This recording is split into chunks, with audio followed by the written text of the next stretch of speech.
Yo, top of the top, man. Y'all know what time it is. Back at the house. I'm gonna walk y'all through, show y'all some of the updates. The weather has been raining today. It's been raining a bit, and I'm just gonna let y'all know kind of what's going on. So yeah, we're gonna start on the outside. So let me give y'all a little tour. So my garage, we got all the cedar siding up. For the most part, they finished the soffit and the fascia board. Around that. Then I did hardy board around the back.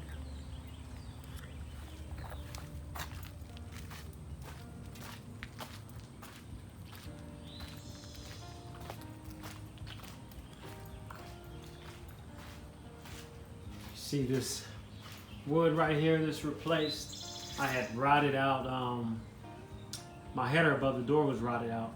So we had to replace that. And then we finally got the power washing done.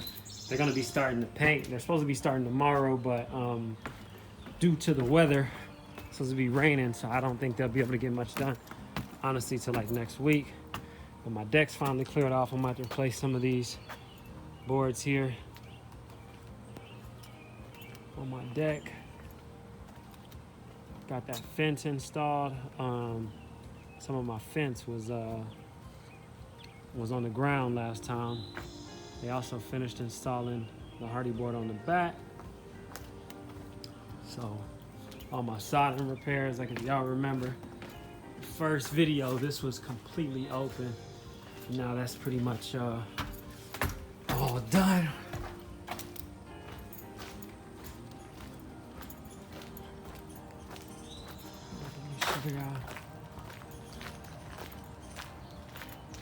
Back here, my front deck. Got all this replaced. Everything is damaged. And like I said, they did power washing of the house today to get ready for paint. Probably the next time you see this, hopefully, you will no longer see this red color. I'm gonna be painted a gray called Lazy Gray. It's a Sherman-Williams paint color. I have my electrical done out here, ready for lights. And I'm actually in the process of getting my rough-in inspection, which is the first inspection you do when they check your mechanical, your plumbing, your electrical, and then your structural as well. So, and here you're not probably gonna notice too much difference, but you can see this other panel box here. This is a 50-watt panel box. This is gonna power the garage. And they have some things in here that I'm working on. So I had my inspection done for my rough-in, my initial inspection, and they pointed out a few things. Because of the way he cut this, they have to add another piece of wood behind it because that's not enough support for that pipe. So you have to maintain, I think, 1 inch of solid wood around the pipe. We'll take a look at some of the other stuff going on. This is all pretty standard for the most part. One of the issues that I do have is they want me to do a pressure test. So tomorrow the plumber's gonna come and cap all the pipes, and we're gonna fill up the house with water. Hopefully there's no leakages, but this is an older house, so it's no guarantee that's gonna be the case. So now, fingers are crossed. A lot of this is the same from how y'all saw it earlier. Hasn't been too much. A lot of the work has been the exterior work. Another thing they pointed out in the inspection, they want to see a 2x4 run here, which we're gonna have installed. That'll be done tomorrow.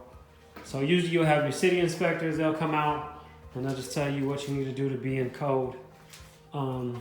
Everything in here for the most part was good, but like I said, we're doing the pressure test and that's gonna tell us a lot. This is installed here. This is gonna be a vent and a toilet light. The toilet seat's gonna be right there and the shower's here.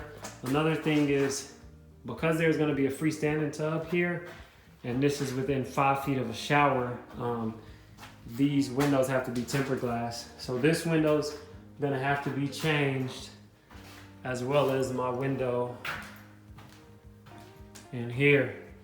And another thing he actually pointed out is the handrail, which I have to get some clarification from him on this actually, because he's saying that we need to have a handrail on, like a continuous handrail, because we don't have a proper landing. So I think it's supposed to be something like, it's supposed to have 6 inches within this corner or something like that. So right here, you'll need to have like a 6-inch space so it can come to like a point right there.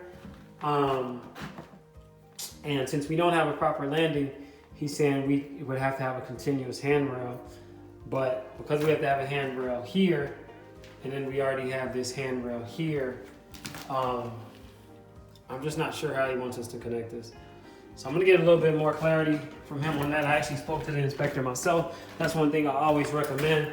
If you have contractors working for you, always speak to the inspector yourself. Don't feel stupid like if you ask questions like, ah, man, like he's gonna know I don't know what I'm talking about or whatever. Like, you need to ask the questions, because that's the way you're gonna get the issues resolved.